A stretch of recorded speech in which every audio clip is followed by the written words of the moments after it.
Welcome to Travel with Sean.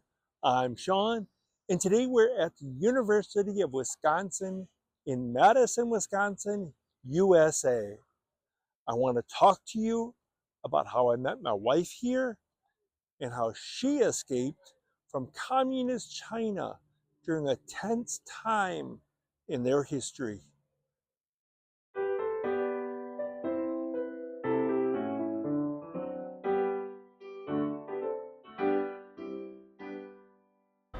Now we're on the University of Wisconsin Madison campus. And this building right here, right in the heart of the campus, is called the College Club. It's a bar, a pub, but this is where I met my wife nearly 35 years ago today. We're just down the street, maybe a block, less than a block from College Club, K Club, where I said I met my wife.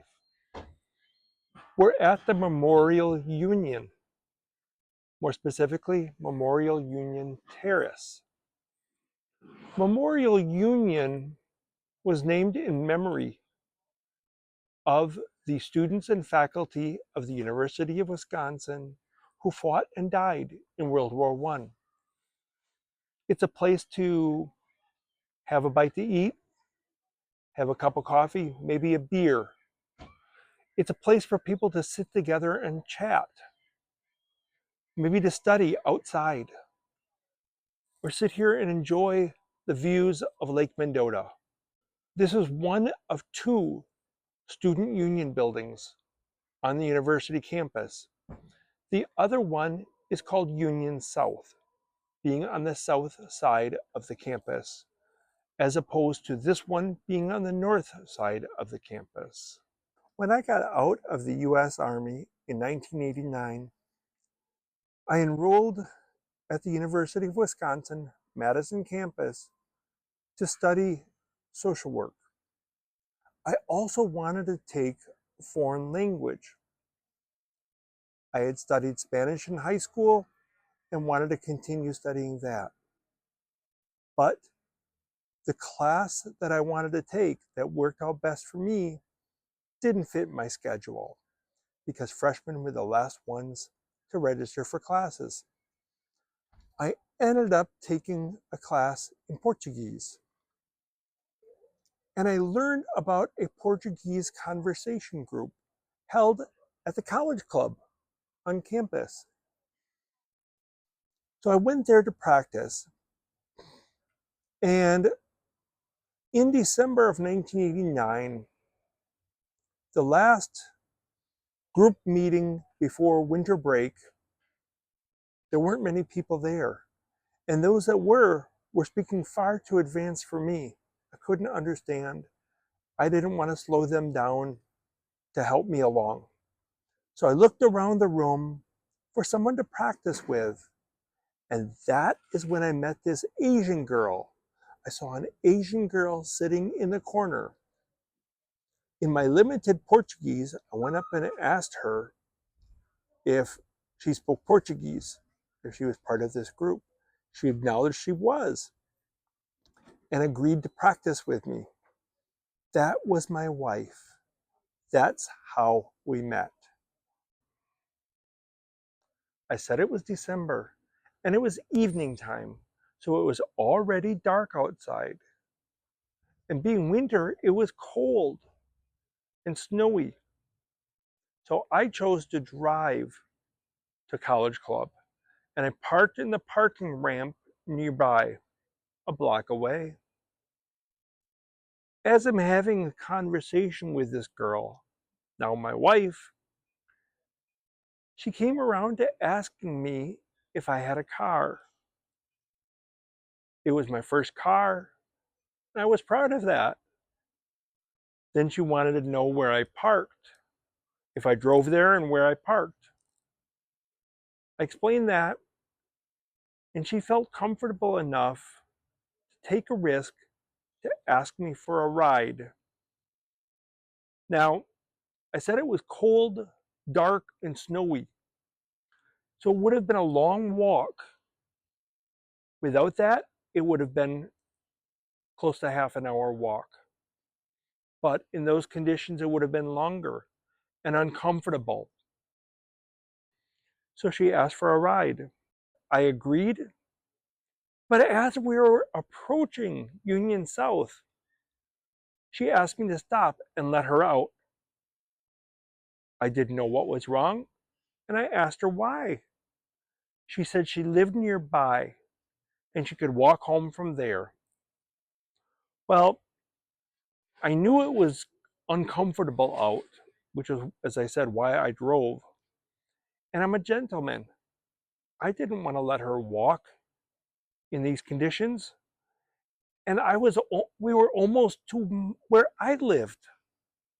So I could just as easily take her home.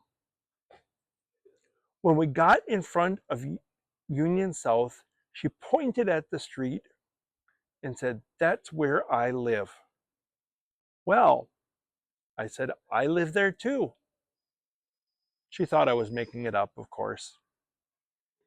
As we approached her house, where she was renting a room, she reluctantly pointed it out and said, "I live there." Well, as it turns out, amazingly, I lived next door in the graduate student dorm. The university put me in a graduate dorm because of my age. I had already served 3 years in the Army. I was older than your average freshman. But we exchanged phone numbers and pledged to keep in touch. My wife was born in Beijing, China in the 1960s. That means she was born in communist China, originally under the rule of Communist Party Chairman Mao Zedong. It also means she grew up during the Cultural Revolution of the 1960s and 70s. The Cultural Revolution was a program that Mao created because he felt that the Chinese culture had turned away from, fallen too far from, the original communist revolutionary ideas. He wanted to revolutionize the culture, infuse it with communism, to get rid of any Western influence, Western thought that he believed was counter-revolutionary, and any people that were deemed counter-revolutionary. With that intent, he closed the universities and all schools. And all white-collar workers who were called intellectuals were forced to be re-educated by working on the peasant farms in the countryside. My wife's parents were journalists. That means that they were considered intellectuals, and they too were sent to the countryside to two separate farms to work, to be re-educated. My wife was only 7 years old at the time, too young to be any use on the farm, too young to live alone. So her mother took her to live with an aunt, her mother's sister, in the countryside in Henan province, south of Beijing. The next morning after they arrived, her mother had to leave right away to report to the farm where she was supposed to work. Being 7 years old, my wife was too young to understand why her parents had to leave, why her mother had to leave her at an aunt's house. I said this aunt lived in the countryside. She and her husband had a couple sons, and they were factory workers. So they didn't have much to get by on. But now they had another mouth to feed, to make things even more difficult, more stressful.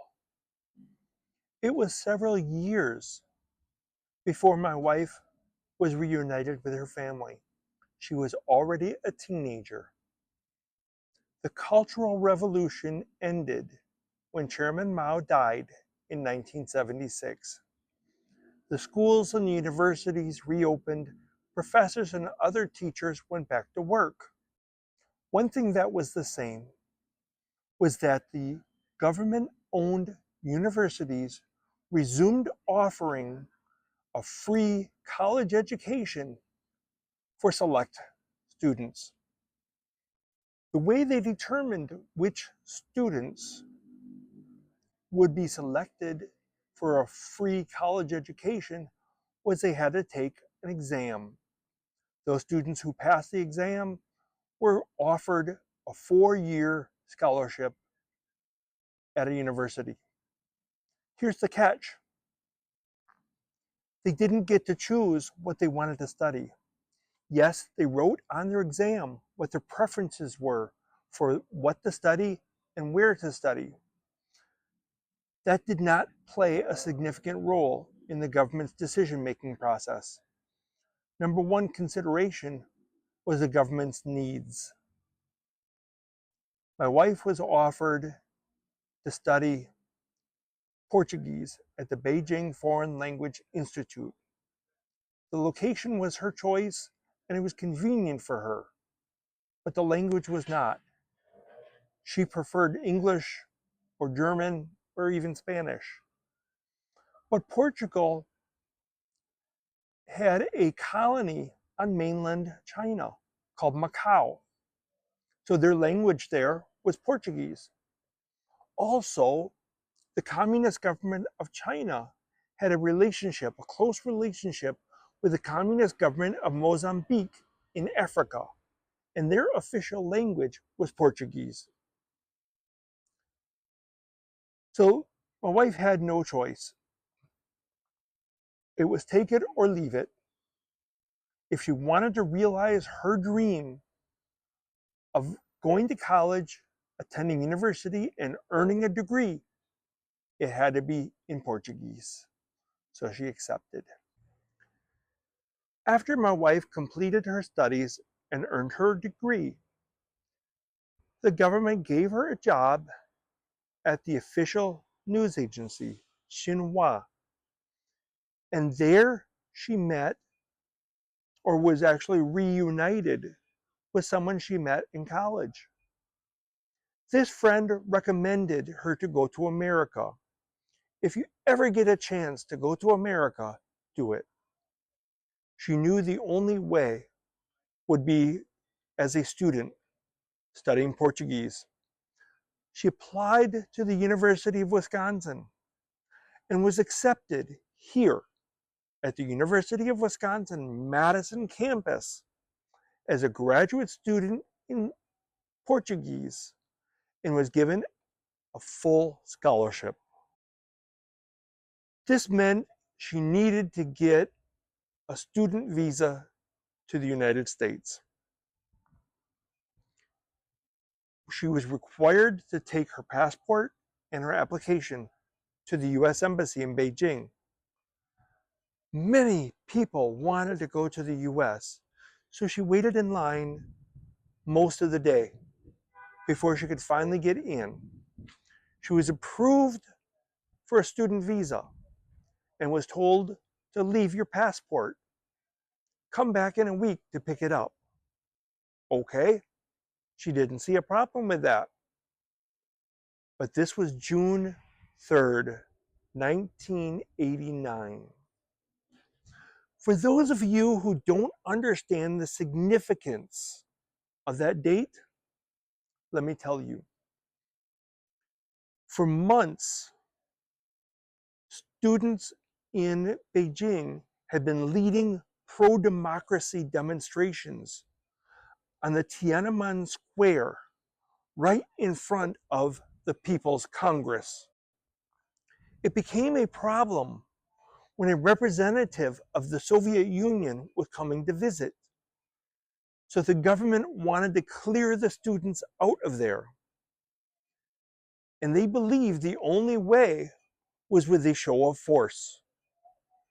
So the night of June 3rd, the communist Chinese army came into downtown Beijing with tanks and infantrymen, foot soldiers, to clear out what would be about a city block of people listening to speeches, waving banners saying, we need to have free elections, democracy. For that, they needed to bring in the army. It was a bloody battle. Many people, many Chinese citizens lost their lives, mostly students and civilians.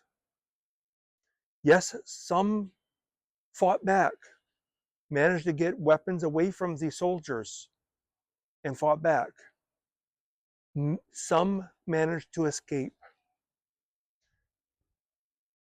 Because of this excessive use of force and violence on behalf of the Chinese government, the US government closed their embassy in Beijing to the public indefinitely.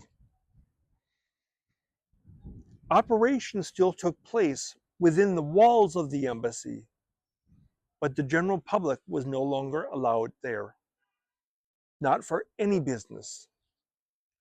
My wife didn't know when she could go back to get her passport. Back at work, a coworker asked her how her plans were coming along for her intended study in America. She explained the situation and how, because of the incidents of June 3rd and 4th, the US Embassy was now closed. And she expressed her frustration, not knowing if she could get her passport, not knowing if she could ever study in America. This person told her that he had a friend who worked in the visa section of the US Embassy. He told her he was going to talk to his friend to see if it's possible to get my wife's passport out of the embassy. Contacted her later with a date and time to meet his friend behind the embassy to get her passport back. My wife's acceptance letter to the University of Wisconsin was for enrollment in the fall semester of 1989. If she could not make it, whatever the reason, if she could not be here by the middle of August 1989 to begin orientation and registration, that's it. She would have to start all over, apply to the university again, explain why she couldn't make it in 1989, hope they accept her, hope she gets a scholarship again, and then start the process again of getting out of China. Too much at risk. This coworker's offer was very generous, a little risky, a little scary, but the consequences were great. She accepted this offer. At the designated date and time, she met this coworker's friend behind the embassy, got her passport back, and quickly left so this person would not get in trouble for removing a passport from the US Embassy. Now my wife had her passport back with her US visa, so when she got home, she right away secured a plane ticket for the middle of August so she could be at the University of Wisconsin before classes began, before registration began. Then the Chinese government established a new policy requiring everyone to get an exit visa before leaving the country. In this way, they hoped they could catch the student leaders of the pro-democracy demonstrations that ended with the Tiananmen Square massacre on June 4. So my wife went to the office where she was required to apply for the exit visa. Very crowded. Everyone was shoving to get to the front. No one was waiting in line. As time went on, it was getting late in the day. The office was going to close. She was feeling nervous because there were so many people, and she was a small, petite young woman without the size or strength to push her way to the front. So she saw an opportunity. She threw her passport above everyone's head below the window of where the worker was. Her passport flew over the worker, landed behind them on the floor, didn't seem to notice anything. But she saw it landed in the working area. So she trusted that it would be okay. And then she got out of there before anyone noticed what she did and started asking questions. After anyone dropped off their passport with their application for the exit visa, it was a 3-day wait to come back to retrieve your passport. That was a long wait for her. But she went back, not knowing if she got her exit visa, but hoping. The man asked her for her receipt. She didn't have one because she just threw her passport and she couldn't tell him that. So instead, she simply said she didn't get one. The man was a bit irritated about that because everyone was required to have a receipt. But he looked for her passport, found it, and gave it back to her. She was so excited. She now had her passport with her US student visa and her exit visa. But her plane ticket wasn't until middle of August. Who knows what could happen between middle of June and middle of August? She was very nervous about that. She right away changed her plane ticket to the next flight out, next available flight, which was 2 days later. 2 days later, she was on her plane, left Beijing. There were no direct flights between Beijing and Madison, Wisconsin.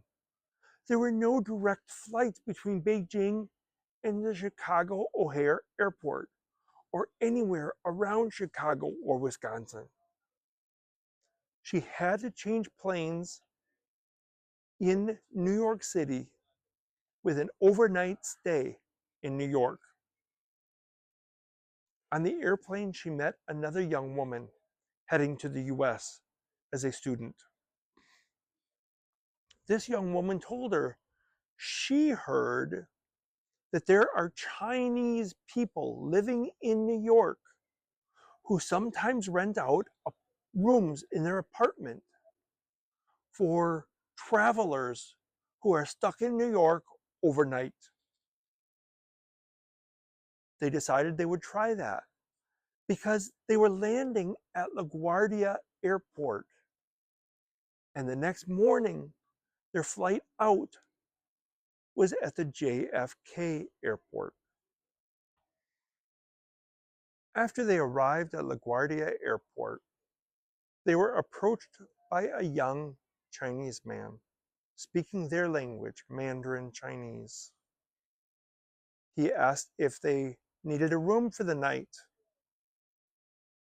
They agreed they did. He offered them a room in his apartment for $25 each.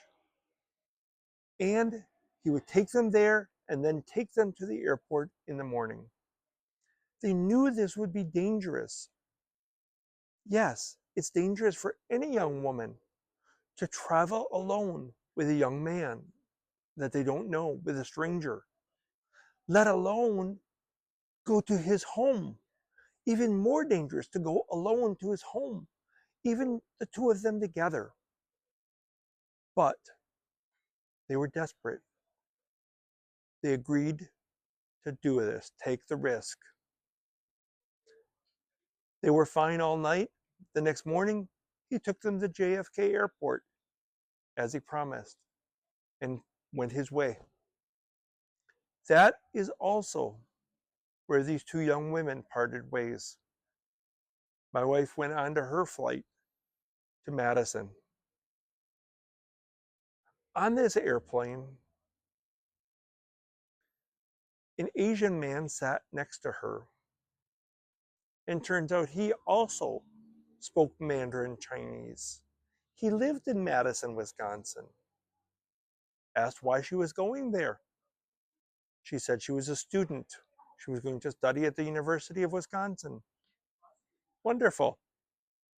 Do you have an apartment? Do you have a place to stay? Yes. She already made arrangements for an apartment. How are you getting there? She was going to take a taxi. That was her plan.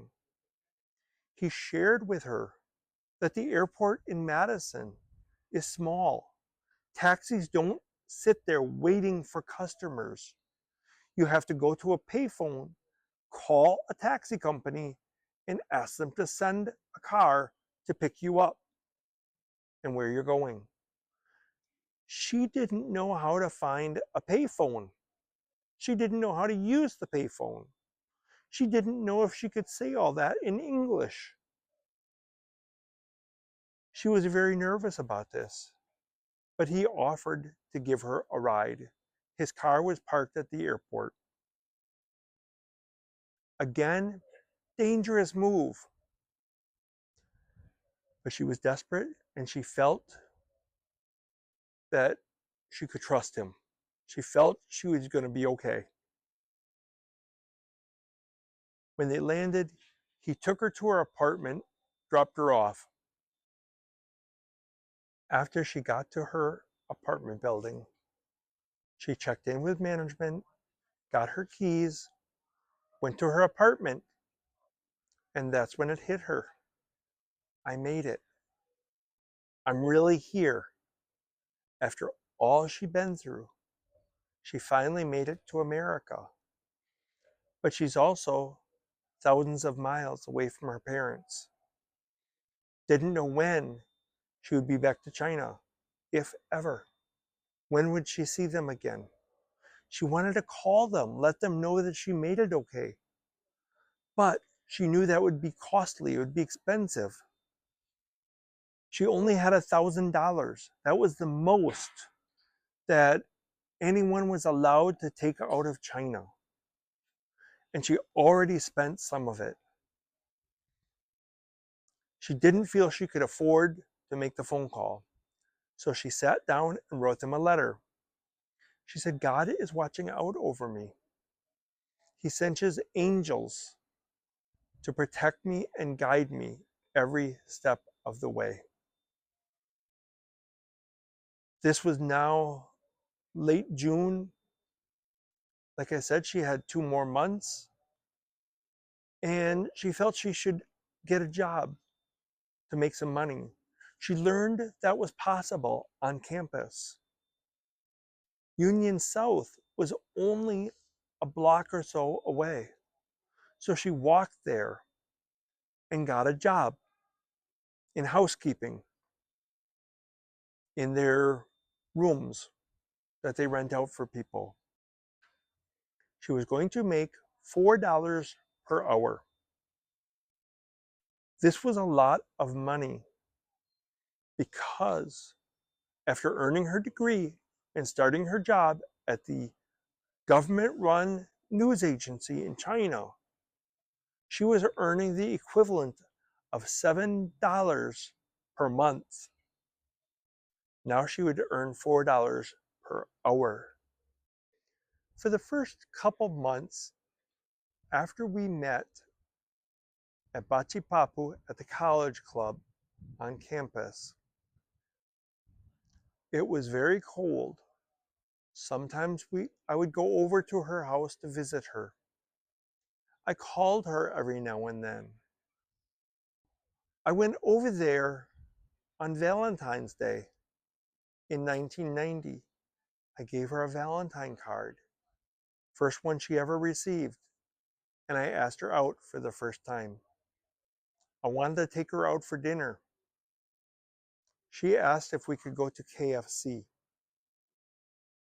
What I didn't understand at the time is that in China there was only one KFC. It was in Beijing. It was rather expensive for people by their standards. So people saved up for a month to go there. So that made KFC a high elite restaurant. We continued dating. And now in June, 4 months later, June of 1990, one day I picked her up from work, brought her home, and I just knew in my heart it was a right time to propose to her. She didn't know that I had secretly been meeting with a friend to learn how to propose. I held her hand, I looked at her and said, "我的亲爱的," meaning my dear. It got her attention. Then I said, 你跟我结婚好吗? I asked her to marry me, and she accepted. We had plans for dinner, and after dinner, we went to the mall, East Town Mall, to a jewelry store to get her an engagement ring. I was very poor. We both were. We were students, and I was in the Army Reserves, so I wasn't making much money. She didn't make much money either. So I knew we couldn't afford much. And the salesperson asked for the price range. She put out engagement rings and 3-ring wedding sets in that price range. I looked them over and had an idea of one that I liked best.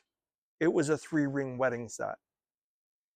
But I kept quiet, asked my wife, now my wife, I asked her to look at them and pick one, whatever one she wanted. She picked the same 3-ring wedding set that I liked. So that's what we bought. Now it's middle of June 1990. We're officially engaged. She has her engagement ring. We set our wedding date for the beginning of January 1991. We wanted to give some time to prepare, but also we were students. We needed time for college. And our friends were college students. So beginning of January, they would be on Christmas break, but they would likely be back on campus after traveling home or wherever for Christmas and New Year's. In August 1990, the US government started sending soldiers to the Middle East to prepare for war. This was called Operation Desert Shield. December 3rd, 1990, there was a terrible blizzard in Madison, in southern Wisconsin. Everything was closed for the day, including the university. And the next day, I received a phone call from my Army Reserve unit informing me that we were on alert for possible deployment for the war, or what they expected to be a war. We were going to leave by the end of the year, possibly even before Christmas. I was to have everything ready, be ready to go by December 14th. So we contacted everybody and changed our wedding date to December 14, 1990. And then on December 8th and 9th, I had my Army Reserve training that I had to attend. They informed us they were expecting the phone call any minute telling us it was time to go. They said when we get that phone call, we would have 3 days, then we'd be gone. They told us